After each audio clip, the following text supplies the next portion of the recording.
sagantaa VOA Afaan Oromoo. Nagaan keenya sinaa ga'u hordoftoota sagalee Ameerikaa sagantaan Afaan Oromoo raadiyoo akkasumas televiziyoona saatalaayitii Itiyoosaat irratti as Waashingtan DC irraa kallattiin isinii darba. Guyyaan har'aa kibxata amajjii 26 bara 2021 keessummeessituun keessan Antuu Jibee Horaati. Hordoftoota keenya kanatti aansuudhaan sagantaa keenya toora isaa eeggatee isinii dhiyeessina. Piroodyuusariin keenya har'aa Nugusuu Taamariitii ka sagantaa keenya gulaalu namoo daandiiti. Tigisti gammee miidiyaa hawaasummaa qindeessitii qophiilee keenyaa wajjin turtii gaarii oduuf gara bafa qaadottan isin dabarsa.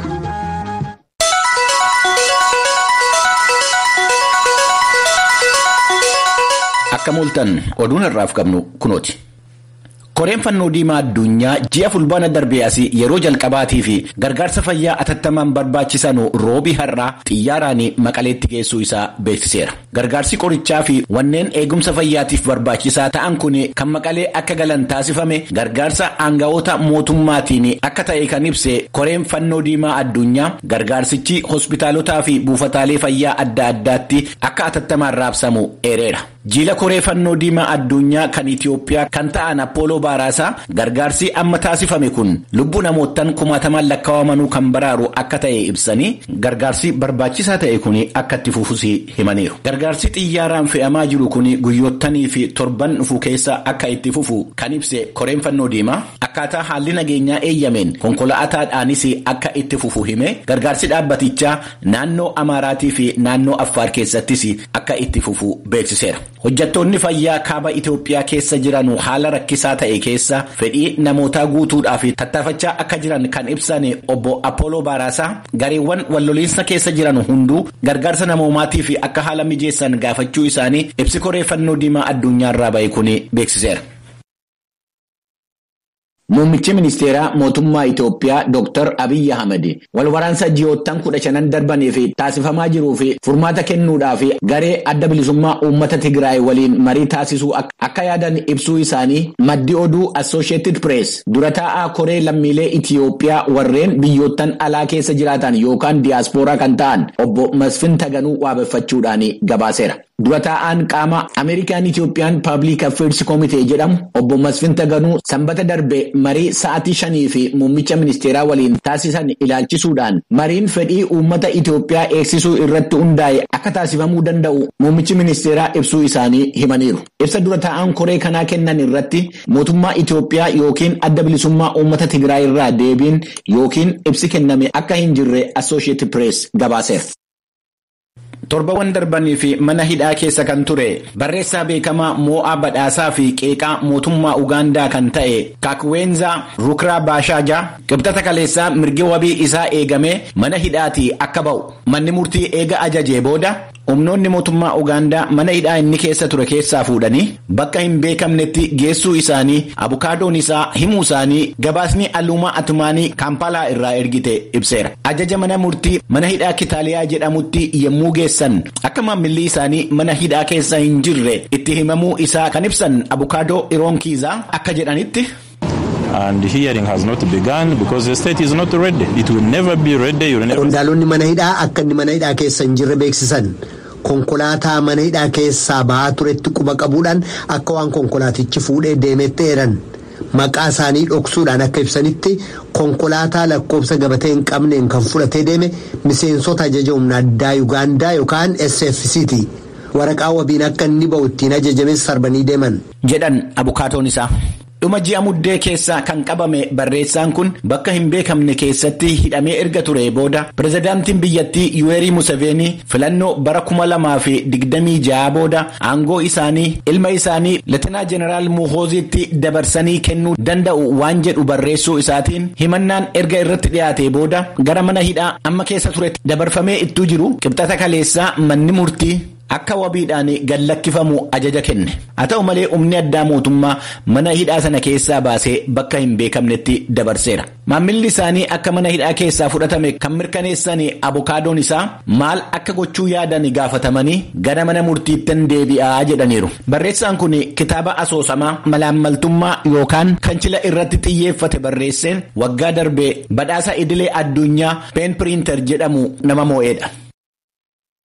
Wixata dheengaddaa tapha kubbaa miilaa Afrikaa Kaameruunii fi Komoros gidduutti taasifameen walqabate balbala istaadiyoomii Olombee irratti waldhiibbaa uumameen namoonni kukkufanii dhidhiitamuudhaan lubbuun namootan 8 erga darbee booda Konfedereeshinii kubbaa miilaa Afrikaa kana booddee akka taphni istaadiyoomii guddicha biyyattii Olombee keessatti hin taasifamne murtoo uguraa dabarseera. Pirezidaantiin Konfedereeshinii kubbaa miilaa Afrikaa yookaan CAF Patrice Motsepe ibsa kennaniin istaadiyoomiin Olombee namootan keessummeessuu qabu ol kumaatamaan lakkaa'aman seenuu isaanii himanii yemmuu taphni Kaameruunii fi Komoros geggeeffamu sana wanti hedduun seera hin eegganne raawwatamuu isaa ibsaniiru. Akka murtoo Konfedereeshinii kubbaa miilaa Afrikaa kanaan istaadiyoomii Olombeetti taasifamuudhaa fi taphoonni karoorfaman hunduu istaadiyoomii Ahmaduu Ahijoo isa magaalaa Yaawundee keessatti argamutti darbaniiru. Ugurri istaadiyoomii Olombee irratti kaa'ame amma yoomitti akka ta'e CAF wanti jedhe hin jiru.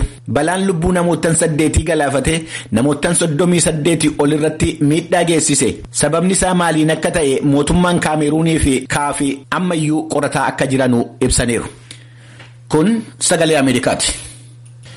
Muddama dippiloomaasii Raashaa fi Yuukireen gidduutti uumame laaffisuudhaa fi bakka bu'oonni Yuukireen, Raashaa, Jarmanii fi Faransaay marii taasisuudhaa fi Paaris keessatti wal arganii jiru. Waliigalteen irra gahame amma ammaatti beekamuu baatus pirezidaantiin Raashaa fi Faransaay jimaata iftaanii wal arganii mari'achuudhaa fi murteessuun isaanii gabaasameera. Pirezidaantiin Yuukireen Volodymyr Zelensky guyyaa kaleessaa ergaa lammiilee biyya isaaniitiif dabarsaniin sammuu keessan sobarraa onnee keessan immoo sodaarraa eeggadhaa jedhaniiru. Hanga'oonni mootummaa Yuunaayitid Isteetsi waa'ee boba'aa yookaan gaazii uumamaa isa Raashaa irraa gara biyyoottan Awurooppaatti raabsamu irratti hojjechaa akka jiranu yemmuu ibsan, Raashaan immoo gama isheetiin waa'ee loltoota Yuunaayitid Isteetsi 8,500 warreen Awurooppaa bahaatti bobba'uudhaaf qophaa'aniiru jedhaman irratti akka xiyyeeffachaa jirtu himameera. Pirezidaantii Yuunaayitid Isteetsi Joo Baayiden ibsa guyyaa kaleessaa kennan irratti Yuunaayitid Isteetsii fi naatoon Awurooppaa lixaa keessatti humna isaanii akka jabeessan Yuunaayitid Isteetsi garuu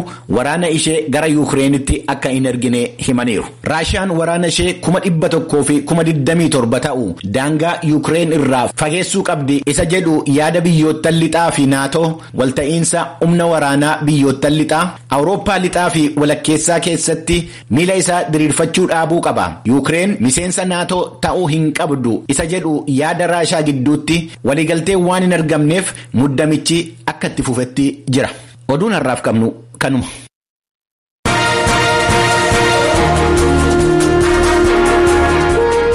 Kan hordofaa jirtan sagalee Ameerikaa sagantaa afaan Oromooti. Qophii itti aanutti ceena.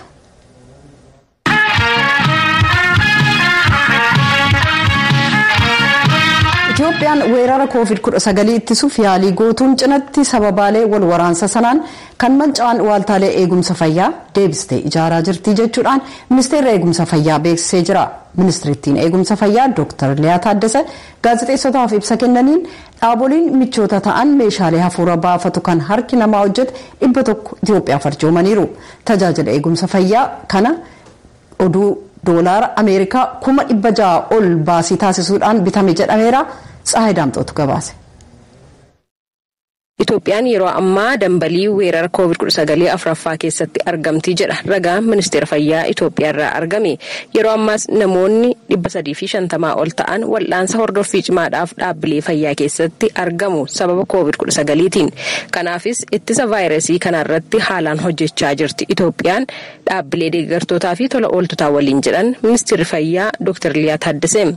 Dhaabbileen deeggarsaa kunneenis tatamsa'ina COVID-19 ittisuu fi dhaabbilee fayyaa sababa waraanaatiin barbadaa'anii fi miidhaman deebisanii ijaaruudhaaf deeggarsa gochaa jiru jechuun ibsan ዶክተር ሊያን እንደ ሀገር በአሁኑ ሰዓት በርካታ ፈተና የደረሰብንና በተለይ ደግሞ በጦርነቱ ምክንያት ብዙ ጤና ተቋማት አከብያት yeroo ammaa qormaata hedduu nu mudatee jira. Sababa waraanaan ammoo dhaabbileen fayyaa hedduun barbadaa'aniiru. Dhaabbilee kanneen suphuudhaan gara hojiitti galchuuf yeroo hojjechaa jirrudha. Garuu kanaan cinatti ammoo tatamsa'inni weerara COVID-19 akka biyyaatti yaaddoo olaanaa ta'ee yeroo mul'achaa jiru keessatti argamna. Rakkoolee ciccimoo lamatu nu mudatee jira. Kana furuuf ministeerri fayyaa dhaabbilee deeggartootaa fi tola ooltotaa waliin hojjechuu irratti argama. Deeggarsi taasisamaa jirus karaa dhalattoota Itoophiyaa biyya alaatti argamanii fi garee dhaabbilee tola ooltotaa garaagaraatiin raawwatamaa jira. ammas gartuun saantee jedhamu teessoon isaa biyya Ameerikaa ta'e dhaabbilee michuu Itoophiyaa ta'an Adem Elsanii fi Life for Good waliin ta'uudhaan meeshaalee hargansuu namtolchee 100 Itoophiyaadhaaf gumaachaniiru jedhan Dr. Liyaan. Dr. Liyaan itti dabaluudhaan deeggarsi meeshaalee hargansuu namtolchee dhaabbilee deeggarsaatiin Itoophiyaadhaaf kenname kun yeroo Itoophiyaan meeshaalee kana haalaan barbaaddutti ta'uunsaa adda taasisaa jiran. እነዚህን መተንፈሻ ድጋፍ መሳሪያዎችን ወጪያቸው እስከ $650,000 ወይም ከ30 ሚሊዮን ብር በላይ ወጪ የተደረገባቸው ናቸው። meeshaaleen hargansuu namtolcheen kun baasiin isaanii doolaara Ameerikaa 600 fi 50 yookaan ammoo birrii Itoophiyaatiin gara miiliyoona 30 oliin kan bitamanidha. Meeshaaleen kunneen keessumaa namoota dhukkubbiin itti hammaatee wal'aansa sadarkaa olaanaa yookaan hordoffii cimaa barbaadaniif akka biyyaatti hojii hojjetamaa jiru kan deeggarudha. Gama biraatiin immoo sababa waraanaatiin dhaabbilee fayyaa barbadaa'an keessatti meeshaaleen wal'aansaa hedduun kan saamamanii fi barbadaa'an waan ta'eef isas deebisee utubuu yookaan deeggaruudhaaf gumaacha guddaa qaba jedhan Dr. Liyaan. Meeshaaleen hargansuu namtolchee 100 ta'an dhaabbata garee saantee jedhamuun Itoophiyaadhaaf arjoomeera kan jedhan immoo bakka bu'aa dhaabbatichaa obbo Taadiyoos Tafarraati. Obbo Taadiyoos itti dabaluudhaan meeshaalee wal'aansa fayyaatiif barbaachisan deeggarsaan kennuudhaaf dhaabbileen kunneen itti fufiinsaan ni hojjetu jedhaniiru. Hanga ammaatti sababa weerara COVID-19tiin lubbuun namoota 7,200 ol darbuusaa ragaan ministeera fayyaa Itoophiyaa ni mul'isa. Gabaasa sagalee Ameerikaatiif Tsahaay Daamxoo Finfinneerra.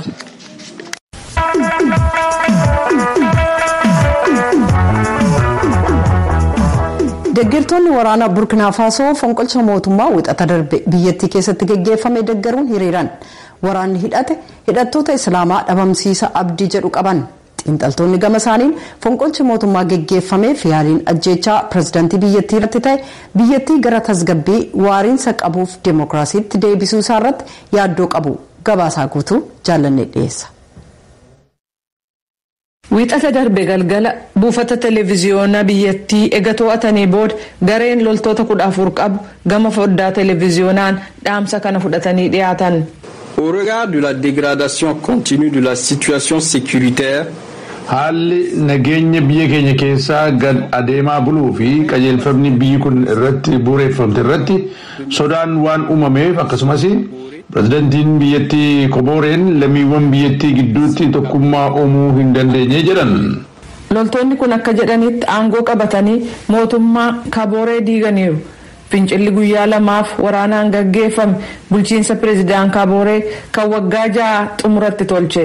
Seenaa Burkina Faso keessatti yeroo deemokiraasiin itti argame tokkittii ture. Pireezidaantiin Faransaay Emmanuel Macron fonqolcha mootummaa kan balaaleffatan yoo ta'u ministeerri dantaalaa Ameerikaas akkasuma kibxata kaleessaa ganama kanneen fonqolcha mootummaa kana deeggaran 1,000 caalan magaalaa Ogaaduuguu walakkaatti walitti qabamuudhaan waraanni aangoo qabachuusaa ayyaaneffatan. Hiriirtota kana keessaa tokko kan ta'e Jibree Traoré dirree xayyaaraa biyyattii keessatti xayyaara ka'uu fi bu'u kanneen to'atan keessaa tokko. Yaada kenneen. So far, we don't have a real response to terrorism. So, from Ouagadougou. Aga ammaatti shororkeessummaa irratti deebiin kenname hin jiru. Magaalaa Ouagadougou kaatee fageenya kiiloomeetira 100 caalaa ba'uu hin dandeessu. Biyya keenya keessatti yoom nagaan jiraanna. Pireezidaan Koboree fi mootummaan isaanii gareelee Islaamic State fi Al-Qaayidaa waliin hidhata qaban to'achuu hin dandeenye qeeqni jedhu irratti dhiyaachuun dabalaa deeme.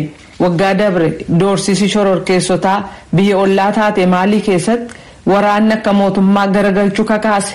London keessa kan maadheeffate garee qorannaa Chatham House jedhamurraa xiinxalaa akka ta'an Paul Meeli akka jedhanitti fonqolchi mootummaa wixata darbe gaggeeffame waan gaarii fida jedhee hin yaaduu jedhu.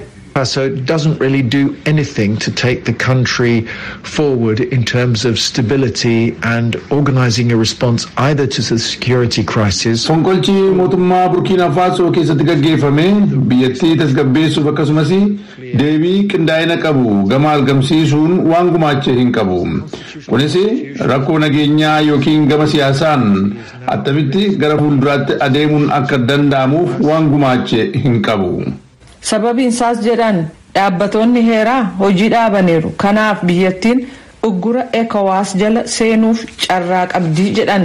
Kibxata kaleessaa waaree booda gareen siyaasaa kan Afrikaa dhiyaa ECOWAS akka jedhutti wanni Burkina Faso keessatti ta'e fonqolcha mootummaa waraanni gaggeesse waan ta'eef uggura siyaasaa fi diinagdee irra kaa'uuf tarkaanfii duraa ta'ee jira.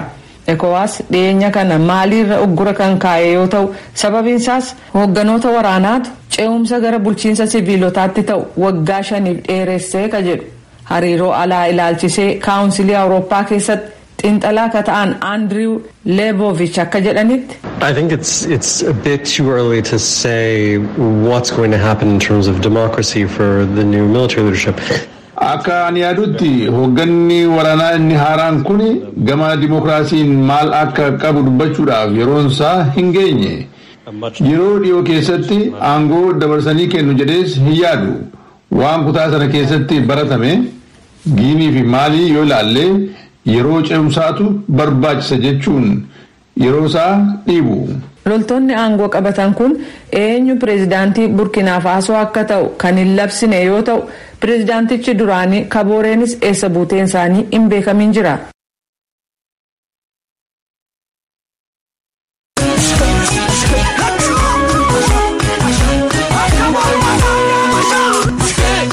Naannoo Beenishaangul Gumuz magaalaa Asoosaarraa akka ta'e dargaggoo Ayyuub Yaahiyaa konkolaataa ofiisaa hojjeteen kaleessa sirna gaa'ila isaa geggeeffachuu dubbatee jira. Konkolaataa isaa kanaan namoota sirna gaa'ila isaanii geggeeffataniif tajaajila geejjibaa kennuuf ofiisaas ittiin fayyadamuuf karoora qabaachuullee dubbata Ayyuub. Dargaggoo Ayyuub haadha warraasaaf abbaa isaa bilbilaan haasofsiisuun Naakor Malkaa Amboorraa gabaaseera. Naannoo Beenishaangul Gumuz magaalaa Asoosaa keessatti akka jiraatu dargaggoon dubbatu Ayyuub Yahayyaa kaleessa jechuunis akka lakkoofsa Itoophiyaatti amajjii 8 bara 2014 kaadhimaa isaa waliin sirna gaa'elaa geggeeffachuu dubbatee jira. Yeroo sirna gaa'elaa isaa geggeessatus konkolaataa ofumaan hojjete fayyadamuu isaa dubbata. Egaa kaleessa cidha godheetiin jira. Kan inni wajjin godhamu haati warraa kiyyaa Haajiraa Mangashaa jedhamti. Egaa cidha bareedaa goonee jirra. Inni immoo konkolaataa ofii makiyyaan oomisheenii cidha koo geggeessuu danda'ee jira jechuudha. Ayyuub konkolaataa hojjete kana adda waan taasisus akkasitti ibsa. Egaa konkolaataan kiyya kun kan adda jedheetti yaadu maateriyaalii kukkufeerraatiin fuudhee funaanee hojjedheeti. Miilla 4 qabdee akkuma makiinaadha. Malkinsee waa ittiin cidha geggeessan fakkaatti. Bifishee isa fakkaatti. Bareeddee hedduu bareeddee cidhichas hedduu bareechistee jirti isheenis konkolaatattiimtisi. Egaa konkolaataa kana oomishuuf gara waggaa 2 akkas ta'eera. Waggaan 2 kun egaa gara faayinaansiitiinis gara yaada adda addaa itumatti dabaluu irraa hir'isu waggaa 2 kana fudhate. Egaa wanta adda godhu jedhee kan yaadu ol ka'ina lafarraa qabdi. Inni immoo lafa nu barbaanne galtee ba'uu ni dandeessi. Nama 4 feetee ni dandeessi jechuudha. Amma konkolaataa kana kaleessa yeroo gaa'ila keessan raawwatatan warraa kee wajjin eenyu kan oofaa ture? Egaa konkolaataan kun kan oofamaa ture Kittusuu Kiyyaan Anwaar Yaayyaa jedhama. Isaan oofamaati ture. Cidhi kiyya gaafa 7 hafu akkabaabii kanattiin hedduu bareechiseenii reedii godheetii jira jechuudha. Egaa hedduu bareedaa ture. Konkolaataa kana sirna gaa'elaa isaaf itti fayyadamuu ilaalchisees waan itti dhaga'ame yommuu ibsu Ayyuub akkas jedha. Cidha kana geggeessutti hedduu baay'eetu natti tolee jira. Baay'ee namatti tola dhugaa jechuun kan kiyyarra caalaa immoo kan maatiinis warrumti hawaasimti akka naannoo kana jiranii hedduu baay'eetti tolee gammachuu isaanii gaafa ilaaltu anis baay'ee hedduun gammadaa jechuudha. Eessaa kaatanii amma eessaatti ittiin deemtan konkolaataa kanaan maal fakkaata ture haalli isaa kaleessa? Haadha abbaa kiyyaan eebba fudhadhee gara naannoo mana haadha warraa kiyyaatti deeme. Egaa achi immoo akkuma pirogiraamii keenyaan xumurreen achiis eebba nu kennanii baaneetu naannoo shirrii deemnee suuraa adda addaa kaanee bashannannee achaas immoo gara mana kiyyaatti deebinee jechuudha. Ayyuub faana bultoo kan hundeessite shamarree Hajiraa Mangashaa gama isheetiin. Konkolaataa abbaa manaan koo hojjeteen ture cidhi keenya kan gaggeeffame baay'ee namatti tola ture. Si ibsuu danda'u gammachuu hedduu ture baay'ee namatti tolan hundi keenya namatti tolee jira. Abbaa warraa kee kana dura sitti meeraa guyyaa cidha keessanii konkolaataa ofiisaatii hojjeteen akka wal fuutan yookaan immoo sagantaan gaa'ela keessan geggeeffamu moo guyyaa makaleessaa barte? Hojjechaa akka inni ture konkolaataa beekaa guyyaa cidha keenyaa ittiin na gammachiisa jedhee yaadeen ture. Ammallee ma yaabbatee ittiin deebi'u waan soraanne waan soraadhe hin qabu hojii abbaa banaa kootitti itti gammadeef gara fuulduraatti amma hojiinumaan itti fufnaa wanta inni yaadu hundumaadhaan wanta inni barbaade hundumaadhaan nan gargaaraan jedhee yaada. Abbaan Ayyuub obbo Yaayyaa Hamiid Mahammed ilmi isaanii daa'imummaa isaatii jalqabee waan inni yaadaa ture akka isaaf milkaa'e dubbatanii jiru. Mucaan kun tirummaa isaatii kaasee uumamumaan waan adda addaa yaalii kanarraan ittuma ka'uu jedhu sadarkaa amma haala ittiin makiinattii sana uummata irraan kaasee haga guyyaa cidha isaatiitti qopheeffatee isuma uumeen asumatti uumee ittumaan immoo ofumaan makiinaa kalaqa gammataa isaatii ta'een cidha gaggeeffatee cidha baay'ee namatti tolu cidha baay'ee ulfaataa maatiin gamaa ol gahee ormis illee irratti gahee hundumtuu hiriyaan gammadan akka kanatti dabarsine kaleessa. Dargaggoo Ayyuub konkolaataa kana gara fuulduraatti tajaajila maaliif oolchuu akka yaades yeroo ibsu akkas jedha. Egaa harrumayyuu naa dabalanii turanii konkolaataa kiyyanuu fi kirees jedhanii egaa cidhumaaf barbaadanii hedduu bareeddee cidhaa fi konkolaataa ittiin haala kanaatiin ofii kiyyaanis fayyadamuudhaaf ni yaala cidhas ittiin geggeessuunis yaadeera jechuudha. Dargaggoo Ayyuub hojii kalaqaa isaa kana galmeessisuudhaaf adeemsa jalqabuu dubbachuudhaan mootummaan dargaggoota hojii kalaqaa garaagaraa irratti bobba'an jajjabeessuu qaba jechuudhaan ergaa dabarsee jira. Sagalee Ameerikaaf Naakoor Malkaa Amborraa.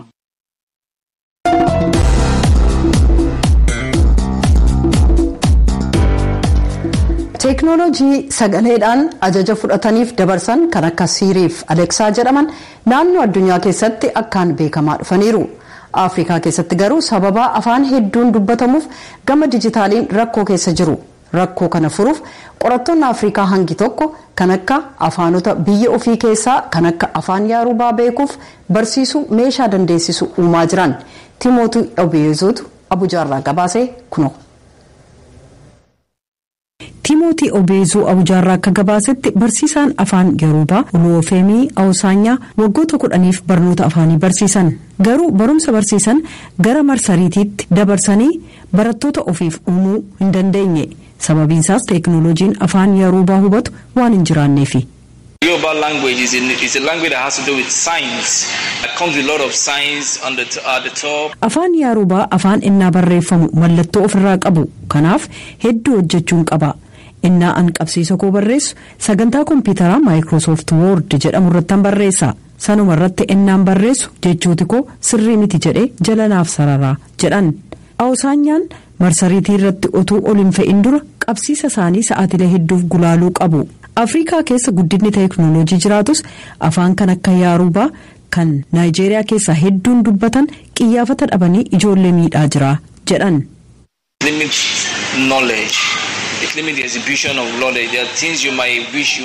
Beekumsa jiru murtaa'aa taasisa. Ijoollee waan irratti barsiisuu barbaaddu qabda daree barnootaa keessatti agarsiisuu waan barbaaddu jedhan. Afrikaa keessatti afaanota 2,000 ol ta'antu dubbatama. Qorattoonni akka jedhanitti afaanonni dhalattoota biyya tokkoon dubbataman 3 keessaa 2 sababa gama teeknooloojiin murtaa'inni jiruuf ituu ittiin fuulleffatamin hafu. Lammiin Naayijeeriyaa hogbarruudhaan beekamaniif waa'ee afaanotaaf falman Koolaa Tubuusoon akka jedhanitti dhimmi isaa egeree teeknooloojii Afrikaaf yaaddessaadha. Kuusaa jechootaa afaan Yaarubaa akkasumas meeshaa barreeffamaa sagaleen afaan Ingiliffaa gara afaan Yaarubaatti hiikuu kalaqan. Kaka'umsi kun hanga tokko kan afaan Ingiliffaa dubbisuuf barreessuun been kan akaakayyuu kootii jedhu. Yoo afaan tokko toora teeknooloojii keessa hin jiru ta'e akka waan hin jirretti ilaalama. Bara kana addunyaan akkatti bu'uurfame akkasi. Haala kanaan yeroo kee marsariitii irratti dabarsita. Afaan ati argitu Ingiliffaa, afaan Ispaanishii yookaan afaan Mandariin yookaan kabiroo qofa. Yeroo sana addunyaa waliin malli itti walquunnamtu murteessaa ta'a. Yeroo booda afaan ofii keerraa fedhii dhabda yookaan beekumsa afaan sanaa dhabaa deemta jedhan. Kan afaanota Afrikaa teeknooloojii keessatti akka haammatamuuf falman Tubuusoon akka jedhanitti kaampaaniileen teeknooloojii gurguddoon adda addummaan jiru bal'aa haa ta'uyyuu malee qiyyaafata itti kennuu jalqabaa jiran jedhu. There are a lot of obstacles Some languages are not written down at all. Some don't have script. Danqaa hedduutu jira. Afaanonni hangi tokko qarumaan barreeffamne, kaan immoo barreeffaman qaban, kaan immoo barreeffama qabu. Garuu namoonni hedduun ennaa afaan sana gargaaraman yookaan barnoota keessatti ennaa barreessan yookaan haasaa guyyuu keessatti ennaa fayyadaman hin argaman jedhan. Hayyoonni afaanii akka jedhanitti afaanonni Afrikaa teeknooloojii sagaleedhaan ajaja fudhataniif dabarsan waliin wal baruuf yeroo dheeraa fudhata. Akkuma kanammoo qorattoonni kan akka Toobusooniif Awusaanyaa afaan Yaarubaa kanneen teeknooloojii fayyadamaniif akka toluuf hojjetaa jiran.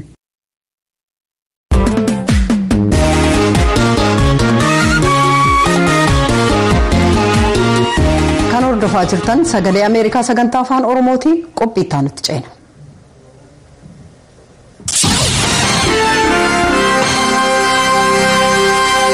Kanatti aansinee ibsa gulaalaa kan imaammata Yuunaayitid Isteetsi calaqqisu isiniif dhiyeessina. Walwaraansi Yaman keessaa lafarra harkifataa jira. Ribxe loltoonni Huutii bara 2014 mootummaa Yaman irratti haleellaa eegalabsanii as namoonni 200,000 fi 33 lubbuu isaanii dhabanii jiru. Kana malees rakkoon gargaarsa dhala namaa kan addunyaa irratti hamaa ta'e dhaqqabee uummata Yaman miliyoona 30 ta'u keessaa harki 80 lubbuun jiraachuuf gargaarsa irratti hirkataa jiru. Mootummaa Yuunaayitid Isteetsi dhiyeenya kana aangawaa fi ajajaa waraanaa Saaleh Al-She'aar kan jaarmayaa deeggarsa loojistikaa waraana Huutiin to'atamu sana hoogganurra uggura kaa'ee jira.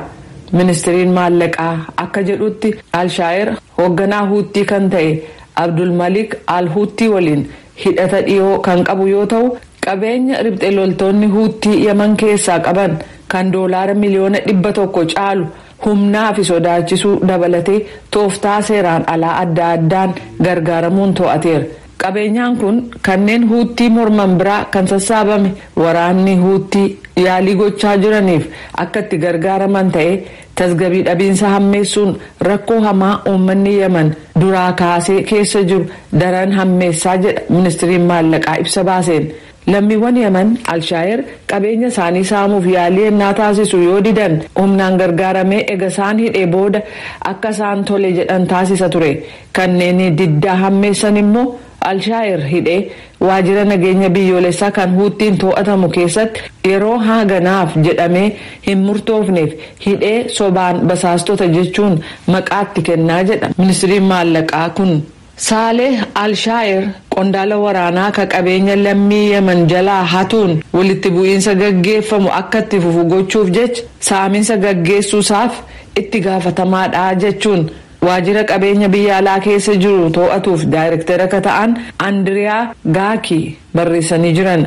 Lammiiwwan Yaman carraa caasaa maallaqa addunyaa akka hin arganne gochuun rakkoo biyyattii keessaa hammeessaa warra jiran saaxiluuf Yuunaayitid Isteetsi cicha qabdutti fufti. Kanaaf jecha qabeenyaaf waan biraa maqaa Saaleh Al-She'aariin Ameerikaa keessa jiru yookaan maqaa lammiiwwan Ameerikaan jiru kan uggurame yoo ta'u kunis gabaafamuu qaba. Kana malees namoonni Ameerikaa keessaa hidhata herrega maallaqaa isa waliin qabaachuun dhorkaadha. Tarkaanfiin kun fudhatamuun uummata Yamaniif dhaamsii dabarsu Ameerikaan isin waliin dhaabbattee jirtii ka jedhu. Ministeerri Dantaalaa kan Yuunaayitid Isteetsi Anthony Blinken ibsa baasaniin kanneen rakkoo gargaarsa dhala namaa Yaman keessaa hammeessan akkasumas rakkoo uummata Yamanirra ga'aa jirurraa kanneen bu'aa isaanii eegsisuu fedhan calliinsaan hin ilaalamuu jechuu isaanii gulaalaan har'aa xuquudhaan yaada isaa xumuree jira.